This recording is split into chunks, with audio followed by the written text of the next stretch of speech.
નમસ્તે વિદ્યાર્થી મિત્રો, હું ડૉક્ટર મીના શાહ પ્રોજેક્ટ સારથીમાંથી આજે આપણે એક ખૂબ જ અગત્યની વાત કરવા માંગુ છું અને તે છે ડ્રગ્સ વિશે. કારણ કે અત્યારે તમારા જીવનનો ખૂબ જ સુવર્ણકાળ છે.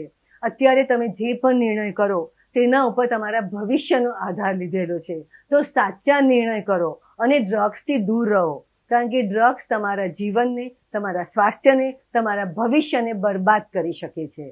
તો ડ્રગ્સથી શું થાય છે? સૌથી પહેલાં તો આપણા મનુષ્યને, દરેક મનુષ્યની અંદર એક અંદરની ઈચ્છા છે કે હું એકદમ જ ખુશ રહું, હાઈ ફીલ કરું અને ખૂબ મજા આવી જાય તેવું મને થાય. તો જેવું કોઈ પણ વ્યક્તિ ડ્રગ લે ને તો એકદમ ઉત્તેજના આવી જાય, એક હાઈ ફીલ થાય અને કદી પણ ન અનુભવ થયો તેવો અનુભવ થાય. એટલે આપણને એમ થાય કે આ તો બહુ સરસ વાત છે અને આ કરવાથી મને આનંદ આવે છે. પણ જેમ જેમ આપણે લઈએ તો પહેલાં જરાક જ લેવાથી આનંદ થયો કે એવી ઉત્તેજના થઈ, ફરી એને વધારવું પડે, ફરી એને વધારે વાર વારંવાર લેવું પડે અને એવો સમય આવે કે પાવડરથી પણ ન ચાલે, તમારે ઇન્જેક્શન લેવા પડે, જે તમને પોસાય નહીં, તમે અને તમારું ફેમિલી બરબાદ થઈ શકે છે.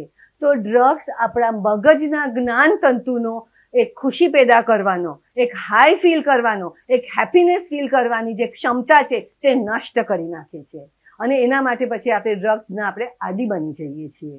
તો મિત્રો, પહેલાથી જ ના લો, પહેલી વાર જ ન લો.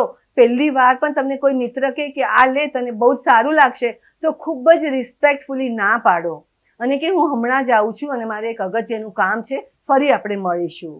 અને ગમે ત્યારે પણ તમને ઘણા લોકો આકર્ષણ આપશે, ઘણા લોકો ડરાવશે, પણ તમે પોતે અંદરથી જો એકદમ જ નક્કી કર્યું હશે કે હું આનાથી દૂર જ રહીશ, તો ખૂબ જ સારી રીતે તમે એનાથી બચી શકશો. આ આજનું યુવા ધન છે, તેને બરબાદ કરવાનો આ રસ્તો છે, તે છે ડ્રગ્સ.